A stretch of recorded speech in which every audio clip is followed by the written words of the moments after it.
The Dukes of Dice are brought to you by Tasty Minstrel Games. Check out all their awesome titles at playtmg.com. Welcome to the Duchy. It's time for another episode of the Dukes of Dice podcast, a proud member of the Dice Tower Network.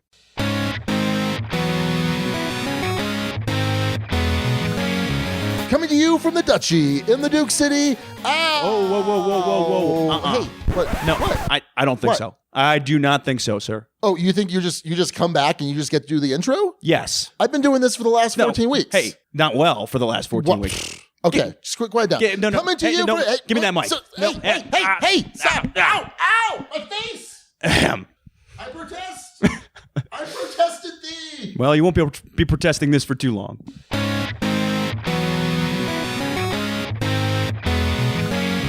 Coming to you from the Duchy in the Duke City, Albuquerque, New Mexico, it's the Dukes of Dice, a podcast about board, card, and occasionally role-playing games. Today, the Dukes tell a bunch of crazy stories about International Tabletop Day and welcome me, Mean Duke Alex, back into the Duchy. And now, the Dukes of Dice. Hey there, everybody. Welcome back to the podcast. This is Sean. And Alex. Oh, man, I'm not used to that. How's it going, buddy? Boy, this has been a night. This has been a night already, my friend. Well, let's get to that. This is a perfect analogy, by the way, for my life right now, this podcast recording. So you've been gone for the last 14 weeks. Yes. At least episode-wise, the last 14 episodes of the Dukes of Dice podcast. Yeah, that's a long gap. Which is 10%. It's 10%. 10 whole percent. Oh, that's crazy. Yeah. That's really crazy. So this is episode 141, which we're calling Belongs in the Duchy, thanks to Ryan Quick, who named it over in our Board Game Geek Guild, which of course is a reference to our rating system, our 6-point rating system, which makes you a 4, Alex. That's fine. But that's Or it makes this episode a 4. because it belongs in the Duchy. The So, episode's rated as a 4. Oh, okay. Yeah, or at least a 4. I mean, stuff that belongs in the Duchy can be 5 or 6, so. Well, sure. It's 4 plus. This is so inside baseball You're right a now. 4 plus. Excellent. I'll take it. So real quick, if you don't know, we name all of our episodes thanks to, or with the help from our guild number 2008 over on Board Game Geek. And every week we have a Dukes on deck and et cetera, et cetera. But I'm kind of tired right now. Oh boy. We'll just get past that. But we've got some naming runners up at the end of the episode, which will be sooner rather than later, I think. This is, you wanted a short episode, like you wanted Time Cop Duke Alex coming in. This is going to police itself, I think. Yeah, I think so. So before we jump into International Tabletop Day, because we're recording currently, it's almost 1 a.m. the day after International Tabletop Day, which was on a Saturday. We spent the entire day at Empire Board Game Library. And the plan, if you actually were on the Dukes on Deck thread over in BGG, was that we were going to record there at Empire, and we're going to have some of the local guests kind of jump in and out as we kind of recounted our day.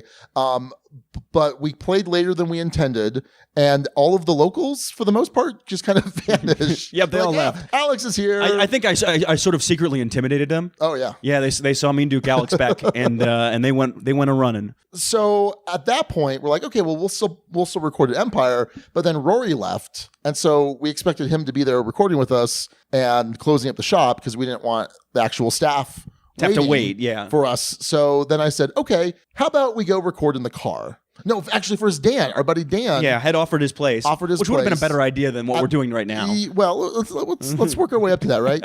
So we're like, no, it's okay. If it's just gonna be the two of us, we couldn't go record at my place. Didn't want to wake up Chewy because if Chewy, we just couldn't do it.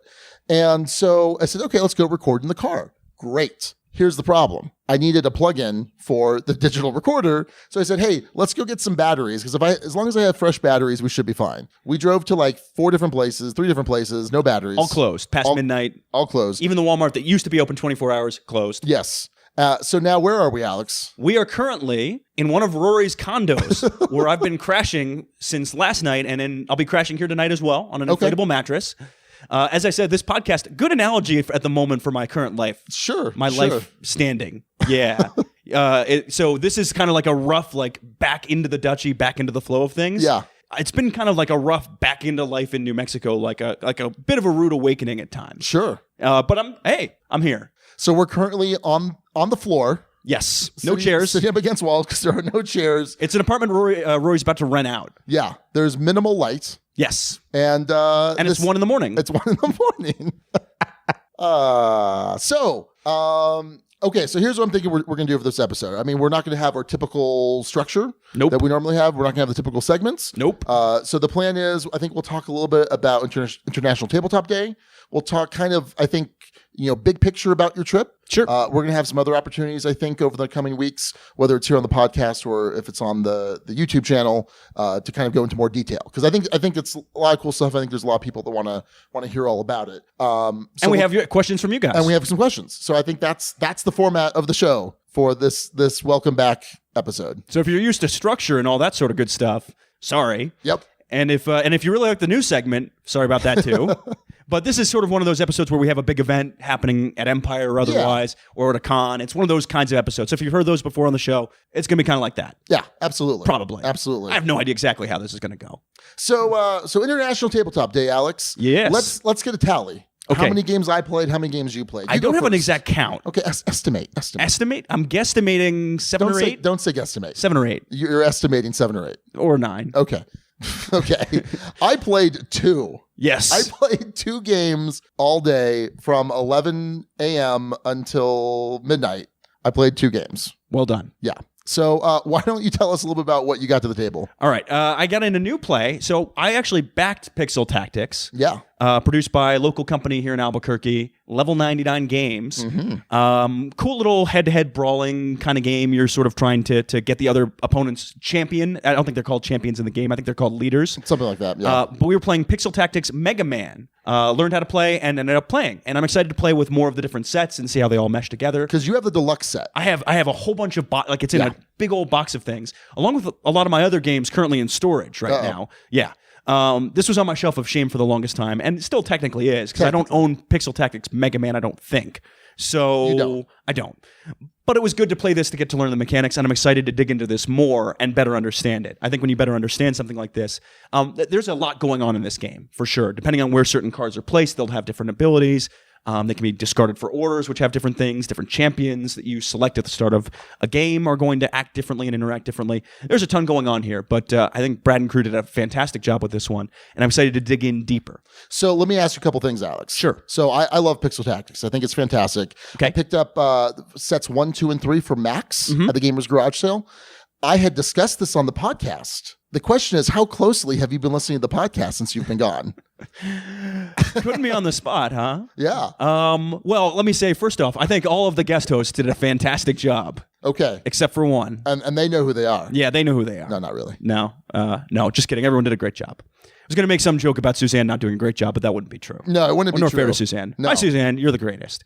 Anyway, yeah, so I don't consume board game media as voraciously as you or Matthew or any of the other folks in the Duchy do. Or at all. Well, I listen to Flip the Table religiously. Okay. So I'd listen to like the beginnings and endings of most shows, but not the entire show. Did you not listen to the entirety of the Mike Fitzgerald episode? I actually think I did listen to the entirety of that one. I chose Pixel Tactics as one of my top 6 games with multi-use cards. Okay. I don't remember that. Okay. But yeah, that sounds right. Yeah, I was actually really hoping to play Mega Man Pixel Tactics today because it looked really cool. And I like Pixel Tactics a lot. It's really nice. Yeah, and I'm excited to play with more of the different sets and again, see how it combines. So got that in. And then went to lunch with KRQE folks. For my old station. Yeah, my old TV station used to be a reporter. Quit that to go travel the world for 14 weeks. Background for folks who may not know this because they may not know who I am. Yeah, but by the way, this is kind of interesting because we've had some incredible growth since you've been gone. I mean, literally the last episode you were on, which was like the first week in January or something, we had this like weird growth that I don't know what to attribute that to, and that growth kind of well, it was your last episode, so it's not like you left and then we like there was that. That's good. You know what I'm saying? Yeah. And then we had some other like when Rodney came by and some other guests that promoted the podcast for people that might not have heard of us before, and like we've kept some of that. So there's a lot new listeners out there who either had never heard you before and this is their first time really hearing you, other than your little cameos that you did. Yeah. Here which and there. went interestingly. Yeah, to say the least. But then there's a couple people we've had on the guild that said, yeah, I just started listening, and then I went back and I listened to previous episodes when Alex was here, and so I just think it's a really interesting dynamic I mean, I'm a different person, Sean. You've been here for 90% of the podcast. Yes. And except for the last 14 weeks. Indeed. That's really weird. It's 10%. Yeah. That's a a good chunk long of time, man. Anyway. We've been doing this a while. We have. Too long. No, just kidding. We have an announcement now. That, oh, no, God. No, not really. No. So, yeah. Why don't you tell us about another game there, Alex? Because I think we need to do like 2 of your games for every one of mine. Jeez. I'm trying to think of the order I did this all in because I went to lunch and then I came back and I don't remember exactly what I did after I got back. So I'm just going to throw in different plays of stuff that I got in. Hey, you know what I got in a play of, Sean? Baseball Highlights 2045. First mention. Well, no, it was my first mention. You don't get to steal that. I stole it. It's just like a base. Well, at least I actually baseball. said it. Played a couple of series of this against Matthew, and Matthew had played this most recently a bunch of times in the app, and then I just walloped him, like absolutely creamed him. We have a tournament coming up on Wednesday of this. He was not happy about that. Grumpy Man Matthew came to play after that. He wasn't so stoked about that. In fairness, earlier this week, Chris creamed me in my first play back on our Wednesday at our typical Dukes of Dice game night. He beat me 4-1. So I kind of know the feeling, but yeah, it felt good to get back more in the groove. I'm excited for the tournament on Wednesday. Yeah, me too. So yeah, those are a couple I got in. Also played Mysterium. Ah. Yeah, hadn't played Mysterium in a long time. But a lot of old favorites came to the table because I was also helping teach a lot of new folks and teach a couple of games. So Mysterium came to the table, and that was good fun, except I was a terrible, terrible ghost. I did not ghost well. Boo. Cameron came in and ghosted much better, and we ended up winning when Cameron did it. So good job, Cameron. Yeah. Mysterium's awesome, by the way, and I really like it. Okay. Back to you, Sean. All right. So I think the longest game I played today, by far, obviously, easy. Easily the longest. Of the two, the longest of the two, was 1846. This is an 18xx game. This most recently was published by GMT. It's designed by Thomas Lehman, who did Race for the Galaxy.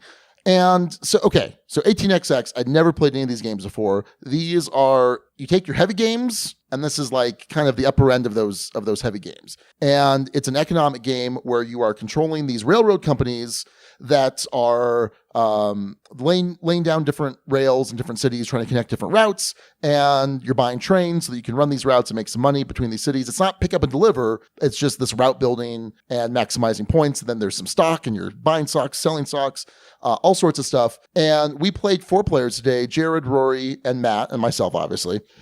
And boy, this game was crazy. This game was intense, super heavy. My brain is still fried. We spent about 6.5 hours. Now, what's nice is I think for the most part, Rory's the only one that had played 18xx games before.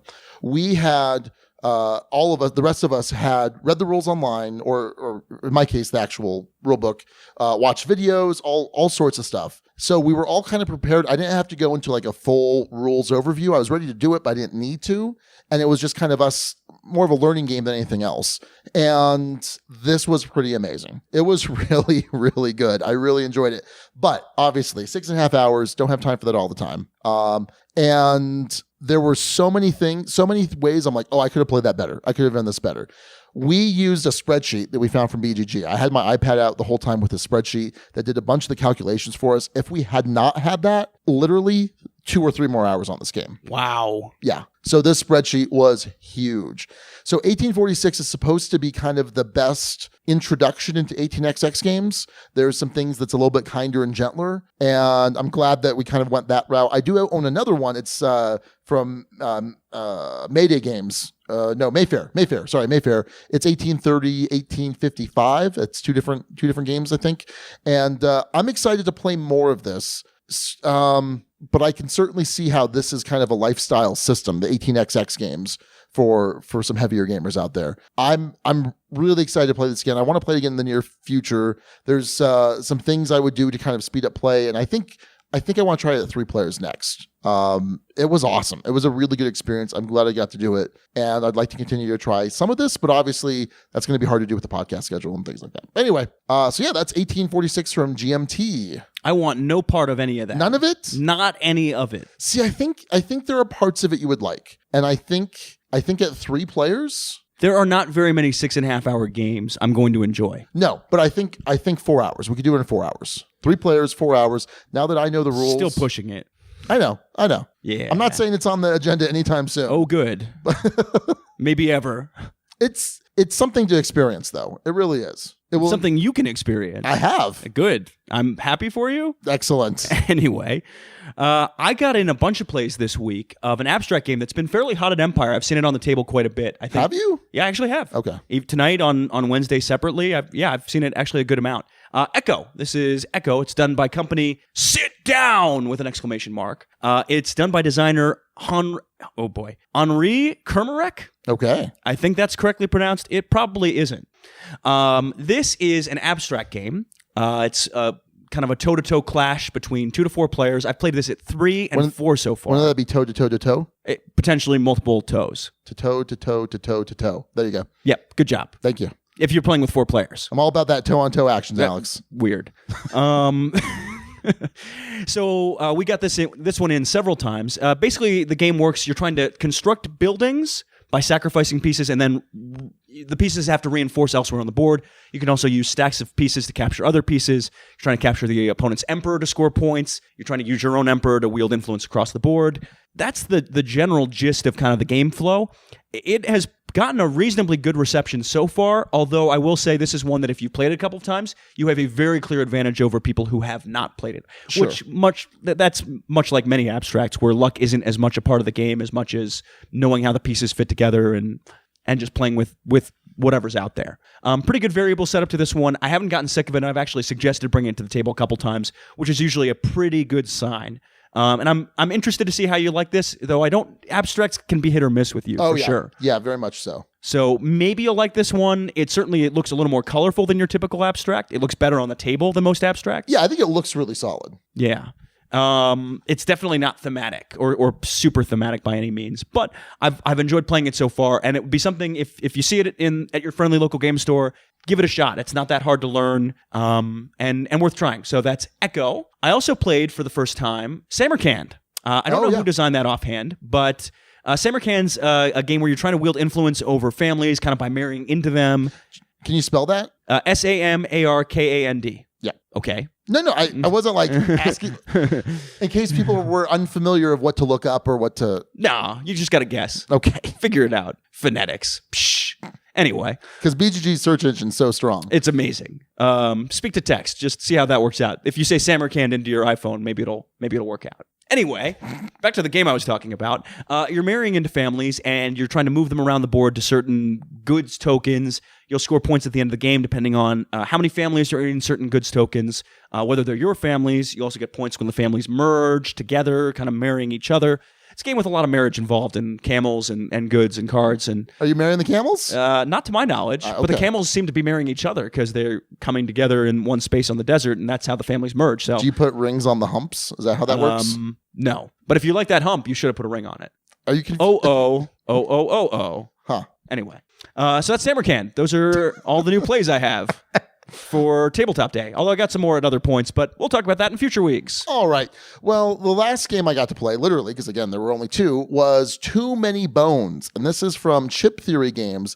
This is only available through their website, which is my understanding. There's no retail channel for them to sell this game.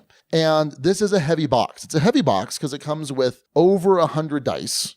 Most of them are unique dice, which is pretty crazy. It comes with a bunch of chips too. So you have these character chips, you have chips for damage, you have chips for the enemies, and it is kind of not dungeon crawl, but it's a dice building RPG style game where you have these neoprene player mats. So think like a mouse pad, but there's a bunch of square holes cut out because you fit your dice in there. Super cool production.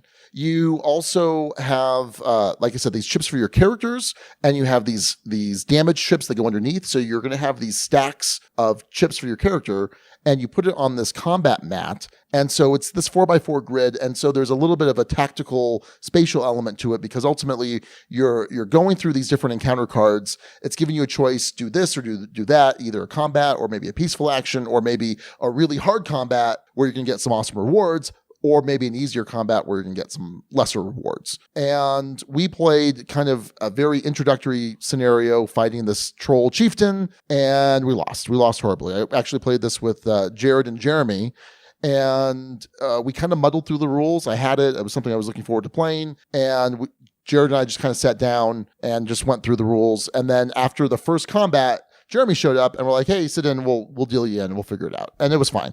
It was a lot of fun. It was really cool. There's a really strong narrative element to it. I think that you're going to like it quite a bit, Alex, but I think that you're going to get frustrated by some of the fiddliness. And if I don't have the rules down perfectly, I think you're going to get a little grumpy. Yeah, that does happen. So occasionally. So I'm hoping to get it to the table a couple more times this week solo, and maybe even on Wednesday night. Oh no, not Wednesday night because we have the tournament, and then never mind. But anyway, and we've got to get in a play of another game that we're going to review. Yeah. Railroad Revolution, likely in all likelihood. Yeah, more than likely.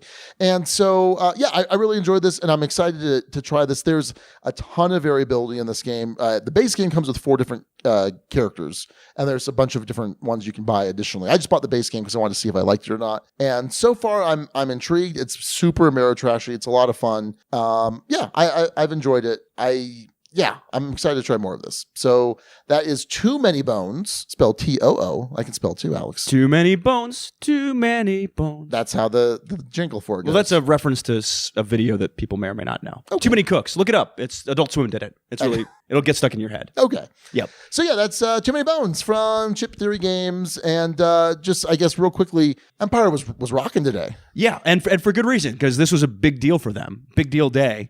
This was their 2nd year anniversary. Yeah. Hard to believe it's already been 2 years that place has been open and has really been a kind of a centerpiece for the community, the Dukes of Dice community here in town. Oh, absolutely. For sure. And really a great place in town. Along Central, which in parts in Albuquerque is struggling, but that has sort of been a nice thriving spot in Nob Hill where a lot of businesses have closed, some due to road construction, ART, this big bus line they're putting through there, some just generally due to a bad economy in this state and in the city. And Empire has been a great place for people to come, great place for families to come, great place for us to hang out and have our group. It's made a huge difference, I think, in the podcast and in being able to build what we've been able to build here in town. So kudos to Rory and the whole team over there. They did a fantastic job. And tonight, they were on a huge wait list at times. I mean, they were jam full. Well, during the afternoon even, too. Oh, absolutely. Yeah. No, it was crazy. The place was fully packed. It was pretty awesome. So that's cool to see. Let us know over in the guild when we put up this episode. Let us know what you guys did for International Tabletop Day. Definitely love to hear your stories out there. So yeah. All right. Well, that's going to do it for our International Tabletop Day coverage. Nick, I've got a very important question for you. Shoot, Sean. Are you subscribing to Tasty Minstrel Games newsletter? Not yet, but something tells me I should be. Well, head on over to playtmg.com to sign up so you can get all the latest news and info about Tasty Minstrel Games. In their latest newsletter, they announced some awesome new games, either releasing this year or hitting Kickstarter this year. For one of my favorite designers, Hisashi Hayashi, TMG will be bringing us Okie Dokie. In this game, the players work as a team trying to put on a music festival comprised of several different performers. This will be available sometime in Q2. Flow of History is a condensed civilization game with a unique bidding mechanism. Expect to see this on Kickstarter soon. Finally, Downfall, designed by the same designer of Mystic Vale, will be hitting Kickstarter later this year.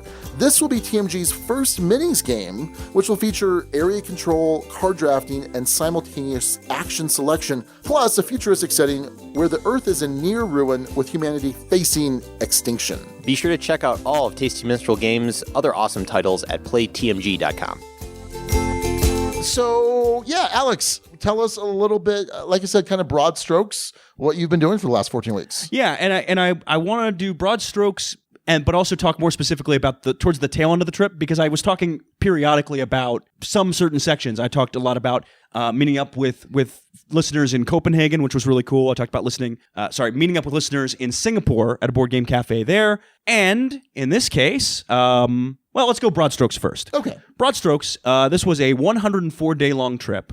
It took me to 13 different countries, which were in order: Sweden, Norway, Denmark, Thailand, Myanmar, Malaysia, Singapore, Vietnam, Laos, Cambodia, Indonesia, Australia, and New Zealand. In that order. And I was traveling out of a backpack for the most part. 46-liter pack, small enough to work as a carry-on, even on the budget carriers, and staying in hostels most of the time. There was some board gaming. I traveled with one game the entire time, Happy Salmon, which I played in a number of countries. So, Sean, Happy Salmon. Happy Salmon. First one since coming back, actually. We didn't play Happy Salmon tonight. No, well, it was kind of packed at in large part. Yeah. Yeah, I don't think that would have worked too well.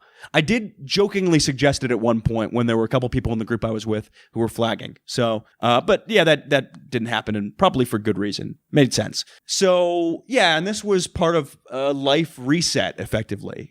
Broke up with Jillian back towards the later part of last year. Moved out of the apartment I was in, quit the job I was in, because I was just kind of ready to shuffle things up. Nothing to do with the podcast. I missed this piece of things the most. Hence why I called in while I was on the road. Sure. And I was pretty active, not super active, but reasonably active on the chat the whole time. Oh, yeah. Not the Slack channel as much. The Facebook chat. Yeah, the Facebook chat. Yeah. With you, me, and Matthew. Grumpy Man Matthew. Anyway. Man, you're sure beating up on Matthew this No, episode. and by the way, I shouldn't, because Matthew's been kind enough when I had to crash on Wednesday night. Because, hey, by the way, I don't have a house at this stage. No. I'm staying in my parents' guest house up in Santa Fe. So after board game nights on Wednesdays, I have to find somewhere else to kind of chill for the night. And on Wednesday, Matthew was kind enough to last second let me go crash, stay there in his guest bedroom. And he also provided the blow-up mattress that's in the other room that I'm going to be sleeping on as soon as this episode recording is done. So I'm not exactly homeless, but I'm not home full either at this stage. Sure. Any case. So things are kind of in a bit of transition. This is not talking about the trip, though. No, but it's still broad strokes. Yeah, but broad strokes. So, yeah, I quit the whole TV news job. I'm going to be working on getting some kind of political consulting stuff around town, some media consulting work, and seeing if I can build something there as sort of an independent, be your own boss practitioner. That may completely blow up in my face, and it may work beautifully. I'll be okay. I'm not going broke or anything like that. I've got good enough savings. But, yeah, to say things are a little up in the air right now is accurate. Any case. So that's the broad strokes of the trip. End part of the trip was really cool because I was in New Zealand and I met up with a listener, Sam Palmer, former adventure guide, listened to the show, reached out when I said, hey, anyone in Australia or New Zealand, want to meet up while I'm there? He lives down in Christchurch and was kind enough to, invite me to the regular board game night they have there. Then the following day, we met up and went hiking in some of the mountains near Christchurch. I'm really tired, but I'm recalling the Craggy Burns. We climbed Helicopter Hill out there. We went over towards Castle Rock, which I think Chronicles of Narnia was filmed at or close by to. One of the battle scenes there. We went kayaking the next day. We went mountain biking at one point. And of course, we played board games a bunch. Nice. I helped him get a bunch of stuff off of his shelf of shame. But he was kind enough to put me up for a couple nights while I was out there, which was super cool. He's a super cool dude, and happy to have him as a friend and not just as a fan of the show. So, Sam, thank you for everything. It was really appreciated, and hopefully he comes to the States at some point and to a convention and can get a chance to hopefully pay some of that back. So cool. That's really cool. Yeah, no, and the community it's been surprising, like the reach we've had in a sense that there are enough people listening in different parts of the world to where I can go on a trip like this and meet up with people in 3 different countries on different continents. Yeah. And folks who connected through this show that started off with you just kind of approaching me and like, hey, want to do a podcast? Okay. So kind of a cool moment there. Yeah, for that's sure. very cool. Anyway, that went a lot of different directions. Let's reel this back in. So yeah, that's the trip in broad strokes and New Zealand. Okay. Yeah. So, yeah, like I said, I think there's a lot more that we could unpack about this because, like I said, I think it's a pretty cool experience. Oh, yeah. And not necessarily board gaming related. No, not all the time. But, I mean, like I said, I think it's still some cool stuff. And I'm sure, well, I'm not sure. I know there are a lot of our listeners out there that would like to hear more about it. I highly recommend all of you quit your jobs and go book a plane ticket to travel for 3.5 months. I recommend that as a good life decision. No, I had some absolutely amazing, unforgettable experiences. Saw some absolutely unforgettable, amazing sights. And, there's some low moments that come with that. And I think anyone who was following me, who was friends with me on Facebook, would have seen, there were plenty of moments where I was feeling unsure about the trip, feeling unsure about what I was doing, where I ran into situations. I booked a flight out of the wrong city at one point. I was flying from Myanmar back to southern Thailand, and I just straight up booked the wrong plane ticket and realized it as I was going to the airport. So you had that kind of stuff come up, but you laugh it off and you move along. So wouldn't trade the experience that I just had for anything. And yeah, there's some rebuilding to do when I get back here, but don't mishear that.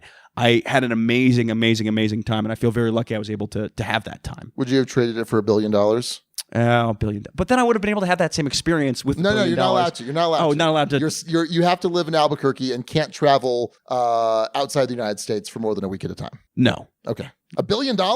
Yeah. No. Okay, anyway. A week at a time. No, you can't do much there. Well, a week at a time. Well, do you travel for a day and then travel back? $1 billion goes a long way. Let's move on. This is true. I think maybe I'm not thinking straight because it's late.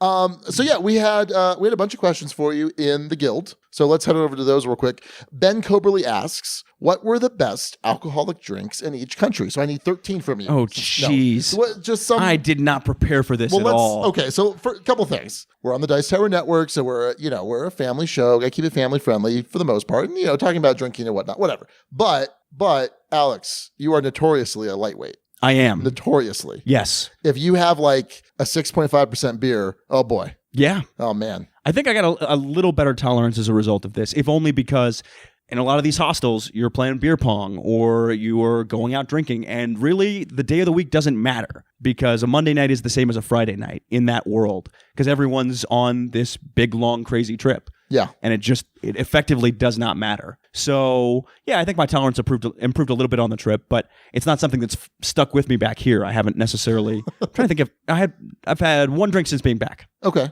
That I think I can remember. Anyway. So any drinks, any highlights from the countries, beers, specialty drinks? Okay, I'll give a couple things that stand out. I'm not going to give one for each country because that's just absolutely, 13. Yeah, that's too many. In Thailand, there was a beer that was really good and really cheap. Chang beer. If you can find it. I don't know if you can even find it in the US, but if you can, it's worth finding because it's actually pretty tasty, and it was $1.50 maybe over there per beer. Do you know what its ABV was? No. For Jake and Danielle? What am I, the Draft Mechanic podcast? Yeah. Thank you. In Laos, there's a type of whiskey called, interestingly enough, Lao Lao. Okay. Oftentimes flavored, not always. That went down pretty smooth, though it's quite strong. You don't need that much of it to get by. Those would be the two big ones that come to mind. I'm sure there were others that I had along the way, but those are the two that are standing out to me at this time of night, at this moment. Okay. Phil Hendrickson asks, what was your best gaming experience on the trip? Interesting. It's hard to pick between, obviously you go to okay, I can actually name one. I went to a number of awesome places to game. People's houses, awesome. A cafe in Singapore, that was a cool experience. But the best place I went to as far as gaming, if you are ever in Copenhagen, you need to go to the Bastard Cafe. Amazing place. It's similar to Empire, except about 3 or 4 times as big. Huge library, serves really good food and alcohol. And all in one place, awesome spot, looks really cool. It's gamer heaven, a little slice of gamer heaven. So I recommend that place in Copenhagen. I'd say that would probably be the best gaming experience. Although, and this inspired maybe a bad purchase on your behalf, but the game experience I had with Cheating Moth was a lot of fun. Cheating Moth, I don't know, did you talk about this on the podcast? Yeah, I talked about it. A couple weeks ago. But you didn't like it, right? I think you need to be drinking. Were you drinking when you played it? Yeah, absolutely. It's kind of a drinking game. Yeah. But we were also playing with a slotted table. So there are other ways of ditching cards, like through the slot in the table or over your shoulder or underneath or whatever else. So that was a fun experience. And Happy Salmon in a number of places. But played that in so many different countries that it's hard to pick out just one Happy Salmon time. Sure. Although I definitely sold a lot of copies along the way. There were a lot of people, what's the name of this? Where do I buy this? So you're welcome, North Star Games. We'll expect the check. Yeah. Whenever, Dominic. Absolutely. Yeah. Phil also asks, if you had to pick one of the countries you visited to move to for the long term, which would that be? It would probably be Singapore. Now, Singapore itself is a lot like the U.S., except safer. In fact, there was an infamous article that Wired did a long while back called Disneyland with a Death Penalty. And actually, Singapore banned Wired from the country just for that article and for coining the nickname. Oh, yeah. Saying that that basically the country is a little too sterile, a little too uptight, and is incredibly harsh. And I will say it's a very clean place and a very like law and order, everything is in order kind of place. However, it was really convenient to visit in that everything was really well connected. The entire country is effectively connected by a light rail system. The flights in and out are really cheap. It was easy. It would have been easy. It's easy to get around the region and check out other places and check out cool new spots. And there's a gaming community there that would work well enough. So I think Singapore, if there was anywhere I would outright move, that would probably be the spot. Sydney, Australia was a really nice city as well, though. I enjoyed that place. Great beaches. Also has a gaming scene. Unfortunately, I wasn't able to connect up with the folks there. Just the timing of when I was there didn't quite work out as far as gaming. But I know there's a gaming scene there and a thriving one. So Sydney would be a spot I would also look to as well. Okay, very cool. Jesse Metcalf asks, what country shattered your preconceived notions the most? So when people ask me what was my favorite country out of the 13 I visited on the trip, the only one that comes to mind is one that was completely off of my radar prior to traveling to it. And that was Myanmar. Myanmar, I didn't know anything about or know much about and was just fine skipping. Formerly Burma. Formerly known as Burma. I was just fine not going there. It wasn't somewhere I was thinking of jamming in, and it just so happened I didn't feel like, in order to get from Thailand to Laos, which was the plan, I would have had to have taken, I think, a 13, 14-hour bus ride, plus a 2-day-long boat ride to get to where I was trying to go in Laos. And I said, you know what? I don't feel like doing that. And I'd heard from another fellow backpacker on the trail, hey, I'm going to Myanmar and checking this out. And then I saw a picture of this place in Myanmar called Bagan. Bagan is this field of about 2,000 or so temples spread out over a few square miles, and looked straight up magical in photos. And I booked a flight, and I just decided to go there. Applied for a visa online. And that country, I didn't know what to expect from it. Shattered my expectation of who knows what, because I didn't have expectations. The friendliest folks I met on this trip were in Myanmar. The country's only been open to tourism for a few years. Yeah. So it's not fully westernized, which is good and bad. It's less easy to get around. Flights aren't cheap to get around places, so you often have to take overnight buses if you want to go anywhere. Food is not well known, but is actually pretty tasty. And the sights I saw there were really cool. I did so this shows you the price difference in some ways, and there's a bit of a price culture shock. I took a trek. I was walking a Star Trek? No, a walking trek where you walk a lot. Okay. Through villages, through you stay with a number of tribes along the way, in homestays, and this was a 3-day, 2-night experience with a personal chef going with us and a guide and 4 of us. In the U.S., I can't imagine that goes for any less than $800, $900, if not more. $53 US to do that. Crazy cheap. So for me, Myanmar, since it was so off the radar, shattered any expectation I would have had of it. And I'm really glad I went there, because I would have, that experience I had there was amazing. So yeah, that's my answer to that one. So BJ from Board Game Gumbo asks, if you could recommend just one site that you saw on your journeys, what would it be? So I'm going to presume that if you're going to do this, you're not traveling for a long time. You're going over there to check out one site and be done with it. And it's a little cliche to say, because this is sort of a well-known one, Angkor Wat. I think Angkor Wat, if you're going to make one visit over there and just check out a site, it's easy enough to get to. The airport there is fairly modern, but Angkor Wat itself is impressive. And what I didn't realize before going there is Angkor Wat isn't just one temple. It's a complex of a bunch of temples, not necessarily all that close to each other. So it's about a half-hour ride from Siem Reap up to Angkor Wat proper. To visit, you have to pay, I think it's $39, $49 for a one-day pass, $73 or something in that range for a 3-day pass. Do not quote me on these numbers; they're probably not right. Okay. Otherwise, the Chamber of Commerce, the Siem Reap, Cambodia Chamber of Commerce. It's an amazing place, and it's certainly well visited and well known. It's known as a wonder of the world. I think it's deserving of that. As a photographer, as someone interested in that, really cool. The town itself has interesting food options, a cool bar street for folks into that kind of thing. I think that's a good spot as sort of the one spot, although you get a pretty good flavor of things if you go to Bangkok. Bangkok's a nice, crazy, intense, high-energy place. So I think those two, you can't go wrong, but probably Angkor Wat would be the one I'd recommend. Well, you have to tell me about that, because even though I haven't been there, I've built it several times in various versions of Sid Meier's Civilization as one of my wonders. So well done. Thank you. Good job. No, I know. So our buddy Jake Bach from Draft Mechanic, he wants to know about some of the cuisine. What was some of the highlights cuisine-wise, food-wise? Best food I had on the entire trip was in Vietnam. Yeah. And I thought going into the trip, Thai cuisine would probably win the day, and it was a close second. Vietnamese food, man, oh man, so good. Really cheap country to travel around.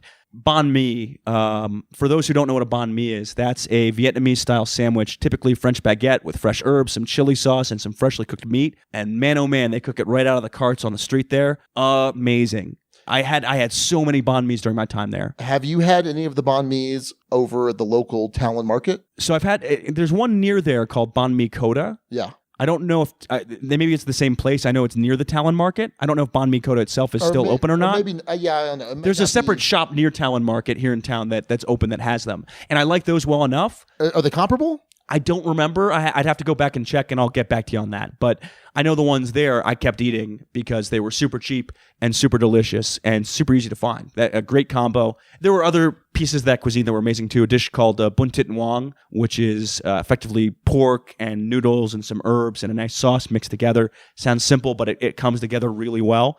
That cuisine definitely grabbed me, and I enjoy just about every meal. Of course, pho is the another famous Vietnamese dish. Sure. Enjoyed just about every dish I had in that country. It was really good.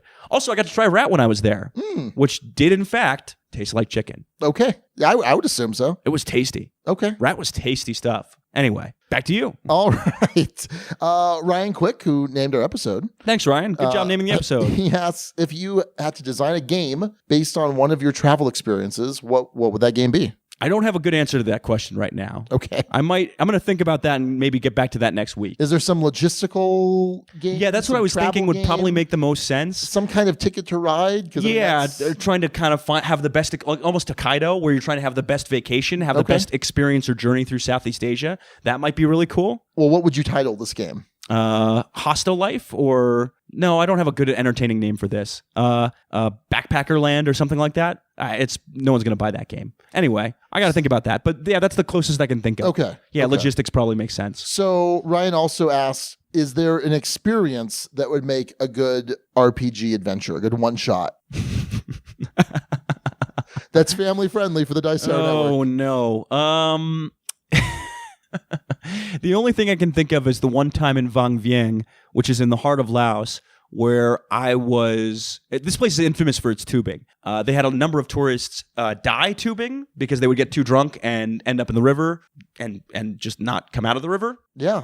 That's how that works. It's pretty dark stuff. Yep. I ended up getting drunk in the river after dark, and I survived, but that could be a fun little RPG. Survive making it down... I don't remember the name of the river now. I think it's the Nam Song River. Survive that without drowning. That could be a fun one-shot RPG, right? Yes. Yes? Yeah, absolutely. Yeah. That's the best I got at the moment. Okay. So Megan Axer has a couple questions. First, she wants to know if you visited any famous board game sites. So, for example, Carcassonne, Orléans. Oh, one of those. Yeah. I think Angkor Wat, because is Angkor Wat itself in Seven Wonders?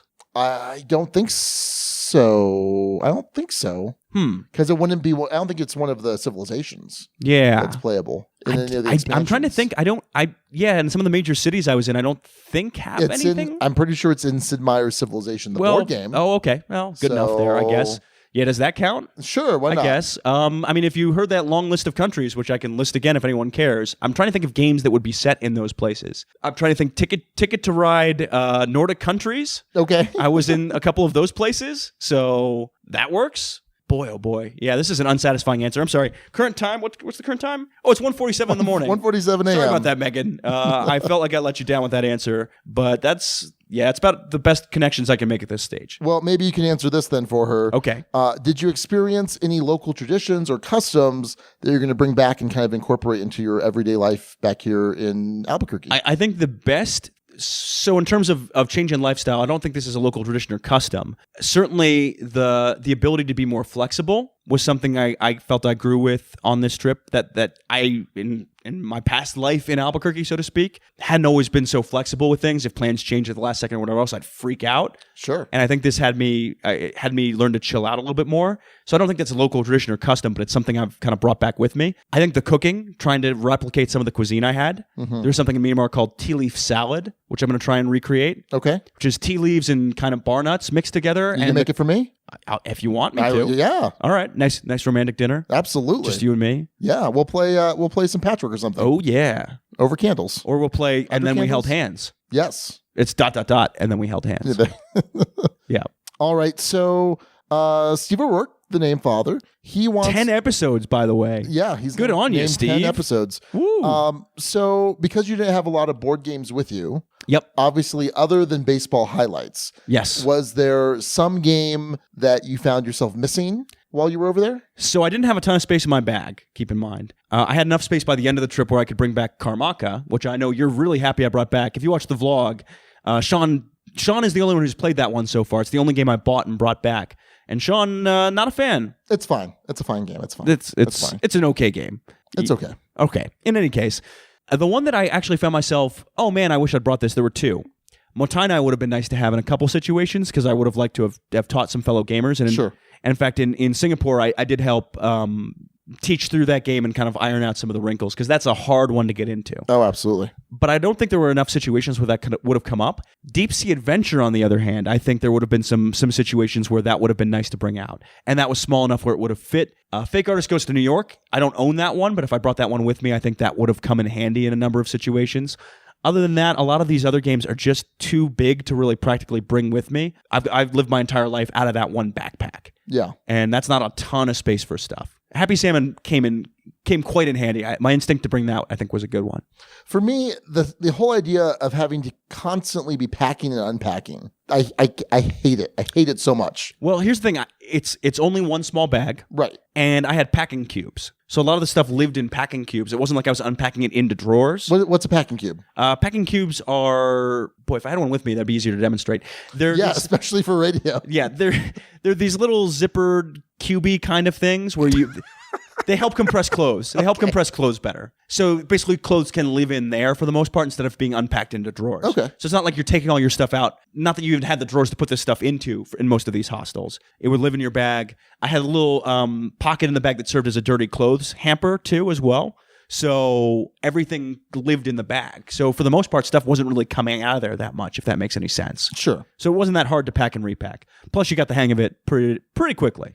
So Benjamin DeBrick, he asked this question, and you've kind of already alluded to its answer. But so he said, "So what's next? Do you have any plans for a new job?" And you kind of answer that. Is Sean going to put you to work collating and stapling, or clipping corners on GMT pieces? Oh yeah, that's a good idea. I'll give you a penny a corner. Oh great! Wait, that's 4 cents per. No, never mind. Or are you going to make Dukes a full-time gig and spend all day, every day at Empire? Because I hear doing it full-time is a thing for podcasters now. So let me ask you this. In terms of, in the meantime, while you're trying to figure out the whole job scene, what's a normal day going to look like for you? I don't know. They've looked pretty different so far because I just got back on Tuesday. We're recording this on early Sunday morning. So far, it's been a lot of reconnecting with folks, whether it be at Empire or the gym. I've spent plenty of time at Empire since I've gotten back. Yeah. I was there Wednesday. I was there a bit last-ish night, Friday night, and all day Saturday. So I've already spent a good chunk of time at Empire, but I'm living in Santa Fe at the moment, at least for the time being. Which is about an hour north of town. An hour drive. And if I'm coming down here and staying and playing games late, we'll see. And Sean and I still have to work out. There's some logistical stuff that has to get sorted out, and I don't know what's going to happen with that. Right. As far as when we record, where we record, how we record, we'll see how that all goes down. Well, and part of that was because while you were gone, the podcast edits were a little bit longer. And it's because there were multiple tracks or there were, any number of things that made me realize, I think I'm done editing this podcast. Well, here's the thing. While I've been gone, you added on a vlog, adding on much more video content. Sure. Wham got launched. So there's been a lot of extra content. You already had plenty on your plate. Right. Being a full-time lawyer, a full-time dad, and a full-time podcaster. Yeah. Add all that together, that's a ton of work. So, yeah, I can understand the need to take a step back and breathe. Right. So we're looking at some options for having some people edit the podcast. And of course, I'm probably a perfectionist. I think most people that edit podcasts, that edit their own podcasts, are perfectionists. And I probably spend more time than I need to editing the podcast. But if we can produce high quality edit through someone else that's kind of inexpensive, then I think it'll be good. Be good to have my Saturdays back. Let me put it that way, because the past we record Saturday morning, and then I'm editing most of the day Saturday, sometimes into the night, into the late night, depending if there are problems. And the main reason we did that was because that's when the schedule's best meshed up. Right. And Saturday morning seemed to be the best time where we could get enough plays in and get the thing recorded, and then I would go off to work, which is part of the reason why episodes would stay at a certain length, because oftentimes I'd have to run to go out the door to go to work. Yes. So, yeah. I'm constantly used to the wrap it up finger motion. Some of it's also me getting bored. Yeah. Not bored, but hey, it's time to move on. Let's talk about something else. Sure. Yeah. Yeah, why not? So yeah, it's I guess you would be the one to say. I I think it's kind of back to business as usual. Or not? Well, business as usual in that I expect to be here weekly. Well, and expect to be doing the podcast. for the podcast. Yeah, for the podcast, business as usual. But as you can probably tell from sprinkled things throughout or directly stated things throughout this episode, things are pretty up in the air for me at the moment. Sure. Now, it's not an urgent situation. Like, I don't need to find a job within the next few days, or else I have to go move somewhere or whatever else, or go travel again. Like, that's not in the cards. The next trip I have planned is when Sean's up at Rocky Mountain Gaming Vacation, and so there's no overlap there, any issue there. I am planning on trying to go to Essen, which should be super cool. So, but it's fair to say I don't exactly know what the future path looks like and what kind of timing that's going to have. My guess is I won't be working on weekends, which will be nice. Yeah. I don't know if it'll be necessary to move down to Albuquerque, depending on the kind of work I'm doing. That'd certainly make things a little easier if I'm back here in this town as opposed to up in Santa Fe. It's also cheaper here. Well, it's really cheap up in Santa Fe when you're staying in your parents' guest house. Your parents, yes. Yeah, that's pretty cheap. So, I just don't. To be honest, I don't know. I figured out a lot of stuff while I was on the road about me personally. Grew a lot. I didn't figure out career stuff, and I didn't figure out the whole living situation, what I'm going to be doing kind of stuff. And that's going to come with time, and part of it's me being patient enough with myself to have that come. But which is not one of your strong suits. Patience? No, not one bit. Maybe I'm a little more patient. No, not much more patient. Yeah, I've driven myself a little crazy trying to like get back into it super fast, and then realizing, oh man, that's a lot. I need to back off a bit. So yeah, I'm in kind of a funky place as far as that goes, to be 100% open with folks. I don't think it's going to affect the timing of the podcast or when I'm going to be on the podcast or not, but it's worth having folks be aware of at least. Okay.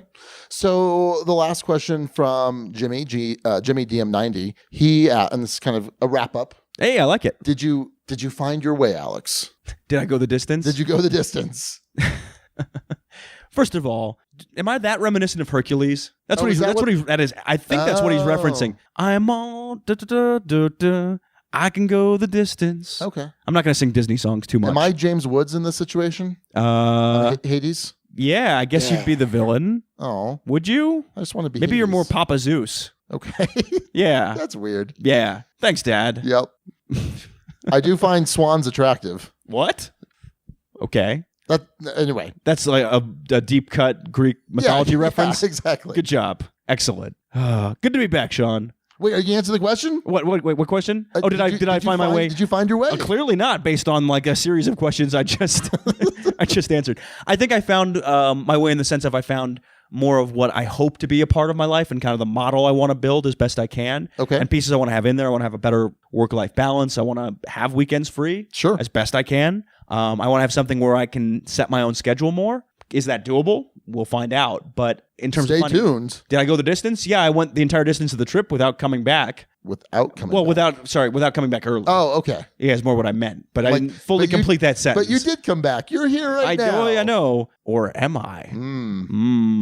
Oh, I'm so tired. Yeah, I'm still a little jet lagged. Let's wrap this up. Like I said, I mean, I would expect that even from episode to episode, you might throw something in about specifics on the trip or whatever. So anyone who's curious, feel free to ask questions on the Guild or wherever else, and I'll try and answer them a little more thoroughly than I did here in the typical Alex unprepared fashion.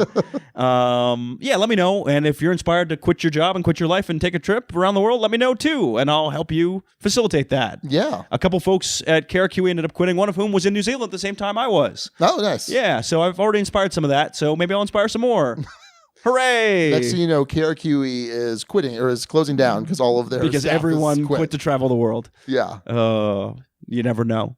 Hey, so let's have some naming runners up for the episode, shall we? Oh yeah. Hey, by the way, this is on a lovely slip of paper. Yeah, this is the lowest tech we've ever done this podcast. Oh yeah. This went pretty well for winging it though, all things considered. I hope. Yeah, I think maybe we'll see some scathing reviews on iTunes as a result of this. It's going to be a short one, folks. Please don't do that.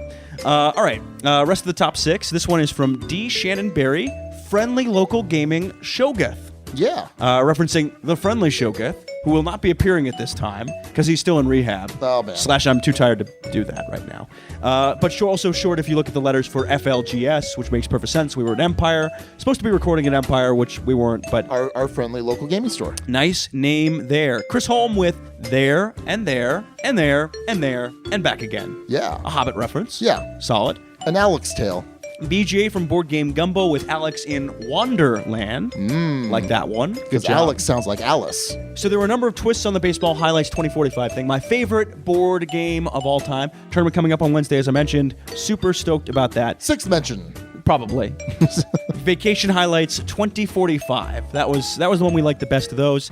And then we have Jonathan Dodd with Alex Be Back. Who was that? Was that Dolph Lundgren? Who was that? Yeah, it was kind of Dolph Lundgren, but it was supposed to be Arnold. And I'm just going to keep it blaming being tired right now, because that seems like an effective strategy. Alex so that rounds Be out Back. Alex Be Back. Wait, no, I'm not supposed to say Bach.